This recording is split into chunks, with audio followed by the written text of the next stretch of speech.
প্ৰতিটো কাহিনীয়ে কিবা এটা কয়। আহকচোন চাওঁ আজিৰ কাহিনীয়েনো কি কয়। আজিৰ কাহিনী হৈছে বুঢ়া বুঢ়ী আৰু 5টা পিঠা।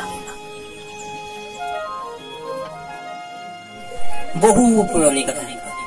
ৰংপুৰ নামেৰে এখন গাঁৱৰ এটা চুবুৰীত এহাল বুঢ়া বুঢ়ী আছে।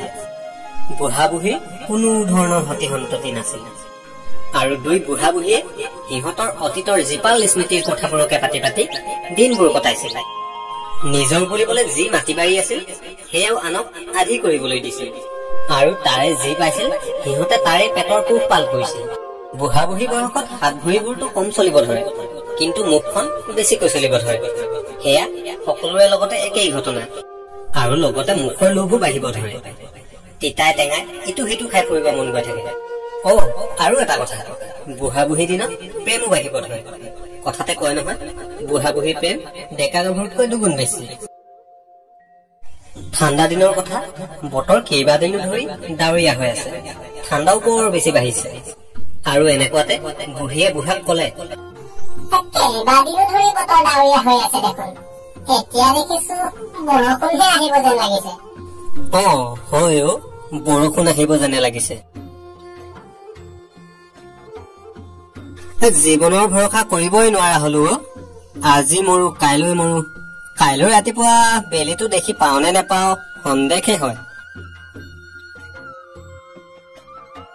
সকলো থাকি যাব বুজিছ, মাত্ৰ খোৱা বোৱা দিয়া লোৱা সেইবোৰহে লগত যাব। আৰু থৈ যাবলৈ বুলিনো কালৈ থম আৰু কিয় বাহে থম। সকলো জীয়াই থাকোতে খাই ল বুজিছ। চুঙাতে বৰা চাউলৰ পিঠা অকণমান আছে, আজি নহলে পিঠাকে বনাই খা বুজিছ। বুঢ়ীৰ কথাৰ মতে কাম। সৰ ধৰকৈ চুঙাৰ পিঠাখিনি উলিয়াই বুঢ়ীয়ে তেল দিয়া পিঠা বনাবলৈ আৰম্ভ কৰিলে।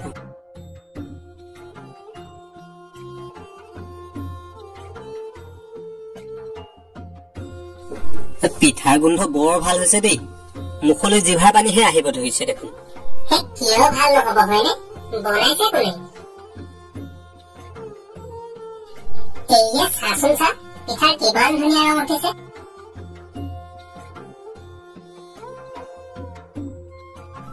আজি বুজিছ, পিঠা পেট ভৰাই খাবি। জানই নহয় চুবুৰীটোৰ নিয়মবোৰ কেনেকুৱা। সেইদিনা দেখিলি নহয়, আগুনাই জলপান বনাইছিলে। আমাৰ চুবুৰীটোৰ মানুহ কাকোৱে নিদিলে দেখোন। মানুহৰ মনবোৰ ইমান বেয়া হৈ গৈছে। কিনো কথা কয়, সিহঁতে নিদিলে বুলি আমি নিদিম নে? নহয় সঁচা কথাটোহে কৈছো মই। বুঢ়ীয়ে চুবুৰীটোৰ 5 ঘৰ মানুহলৈ এটা এটাকৈ 5টা পিঠা ভগালে আৰু পিঠাও মাত্ৰ 5টাই বনাইছিল। চুবুৰীয়াটোৰ 5 ঘৰ মানুহক 5টা পিঠা দিলে, সিহঁতলৈ নাবাচে। তেতিয়া বুঢ়ীয়ে কলে, আজি নহলে নিদো দে, বেলেগ এদিন বনালে তেতিয়া দিম, এতিয়া আমালৈ ভগাও। 5টা পিঠাৰে মই 2টা পিঠা খাওঁ, তই 3টা পিঠা খা। নহয় তোৰহে পিঠা খাবলৈ মন গৈছিল, মই 2টা খাওঁ, তই 3টা খা। এনেকৈ দুই বুঢ়া বুঢ়ীয়ে 3টা পিঠা খোৱাকে লৈ কথাবোৰ ঠেলা ঠেলি কৰি থাকিব ধৰিলে। আচ্ছা, নহলে এক কাম কৰো বুজিছ, এই বেছি হোৱা পিঠাটো দুইটাই সমানে আধা আধা ভগাই লওঁ। নহয়, আধা খাবলৈ নাপায়, আধা খালে ভাগ্যও আধা কমি যায়। বছ, এতিয়া আৰু একোৱে ৰাস্তা নথকা হল। 3 আৰু 2 মাত্ৰ ভাগ আছে আৰু 3টা খাবলৈ কোনেও মান্তি নহয়। আৰু দুই বুঢ়া বুঢ়ী 3-2 কৰি থাকোতেই বহু ৰাতি হল। আচ্ছা ঠিক আছে, মই এটা কথা কওঁ, কাইলৈ ৰাতিপুৱা যোনে সোনকালে উঠিব সিয়েই 3টা পিঠা খাব। ঠিক আছে, সেইটোৱে ঠিক হব। আৰু দুই বুঢ়া বুঢ়ীয়ে কাইলৈ ৰাতিপুৱা যিয়ে সোনকালে উঠিব সিয়ে 3টা পিঠাকে খোৱাৰ কথা সিদ্ধান্ত কৰি সেইদিনাখন ৰাতি শুই থাকিল। কাইলৈ ৰাতিপুৱা যিয়ে সোনকালে উঠিব সিয়ে 3টা পিঠা খাব লাগিব। দুই বুঢ়া বুঢ়ীয়ে কাইলৈ ৰাতিপুৱা যিয়ে সোনকালে উঠিব সিয়ে 3টা পিঠা খাব লাগিব বুলি সেই কথাকে পাতি পাতি দুয়ো টোপনি গল। পিছদিনাখনৰ কথা। পিছদিনাখন ৰাতিপুৱা দুই বুঢ়া বুঢ়ীৰ লগত এটা ঘটনা ঘটিল। বেলি ৰাতিপুৱা হৈ দুপৰ হলগৈ আৰু 3টা পিঠা খাবলৈ পাম বুলি বুঢ়া বুঢ়ী দুয়ো বিছনাৰ পৰা নুঠেহে নুঠে।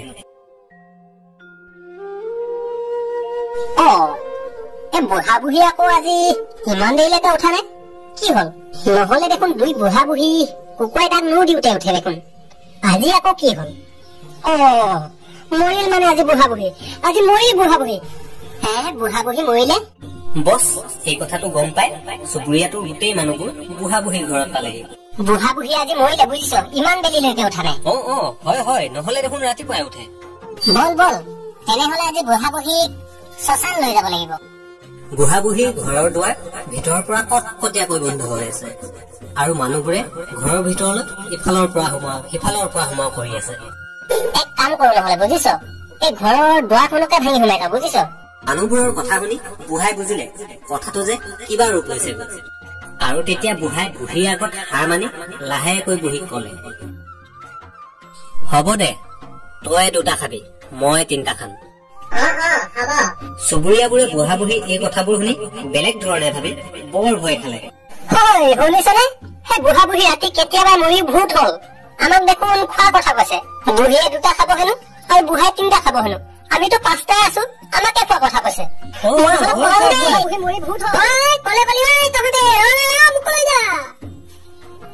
আৰু সেইদিনাখনৰ পৰা বুঢ়া বুঢ়ী মৰি ভূত হল বুলি সেই চুবুৰীয়াটোৰ মানুহ সেইদিনাখনে ঘৰ বাৰী এৰি এই ঠাইৰ পৰা পলাই পত্তং দিলে। আৰু বুঢ়া বুঢ়ীও সেইদিনাখনৰ পৰা সেই চুবুৰীটোত অকলশৰে জীৱন যাপন কৰিব লগা হল।